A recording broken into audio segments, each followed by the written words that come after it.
ఇక తిరుపతి జిల్లాలో తీవ్ర విషాదం నెలకొంది. పాకాల మండల పరిధిలోని పులిగండ్లపల్లిలో ఇద్దరు రైతులు పొలం పనులకు వెళ్లారు. ఇక ఈ క్రమంలో ఓ ఏనుగు అటువైపుగా వచ్చింది.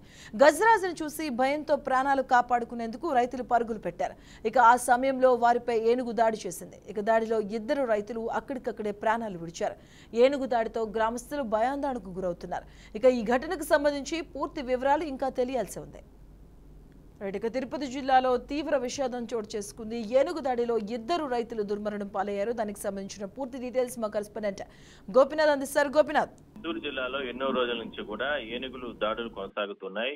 ఇప్పటికే పంట పొలాలపైన అది కుప్పం కావచ్చు, చంద్రగిరి కావచ్చు, లేదంటే ఇట్లా అంటే పలమనేరు వరకు కూడా అంటే మొత్తం బార్డర్ లో ఉన్నటువంటి ప్రాంతాలంతా కూడా ఏనుగులు పెద్ద ఎత్తున వచ్చి పంట పొలాలపైన దాడులు చేస్తున్న నేపథ్యంలో వాటిని పూర్తి స్థాయిలో నివారించడానికి చర్యలు తీసుకున్నప్పటికీ కూడా ఎక్కడా కూడా అది విఫలమవుతూనే ఉన్నాయి. అందువల్లనే అటవీ ప్రాంతాల్లో కంచె వేసినప్పటికీ కూడా ఆ కంచె అన్నింటిని కూడా అంటే వాటిని మొత్తం కూడా తొలగించుకొని అవి మరి కూడా పంట పొలాలపైకి వస్తున్నాయి. అదే స్థాయిలోనే గ్రామాలపైకి రావడం జరిగింది. అయితే ఇవాళ చిత్తూరు జిల్లాకు సంబంధించి ఒక ఇద్దరు రైతులను కూడా చంపివేయడం జరిగింది పుంగనూరు కాన్స్టిట్యున్సీ కింద. అయితే ఇప్పటికే దానికి సంబంధించి అటవీ శాఖ అధికారులు కూడా అక్కడికి వెళ్లి ఇప్పటికే చనిపోయిన వాళ్ళందరినీ ఆ ఇద్దరిని కూడా ఆసుపత్రికి తరలించడం జరిగింది. అయితే పునరావృతం కాకుండా మరోసారి ఇలాంటి ఘటనలు జరగకుండా చర్యలు తీసుకునేందుకు ప్రయత్నాలు అయితే ముమ్మరం చేయడం జరిగింది. ఇప్పటికే రైతులు ఎంతో మంది చనిపోవడం జరిగింది. అదే స్థాయిలోనే పంట పొలాలపైకి వస్తున్న సమయంలో ఆ విద్యుత్ తీగలు తగిలి కూడా కొన్ని ఏనుగులు కూడా గతంలో చనిపోవడం జరిగింది. అయితే తరచూ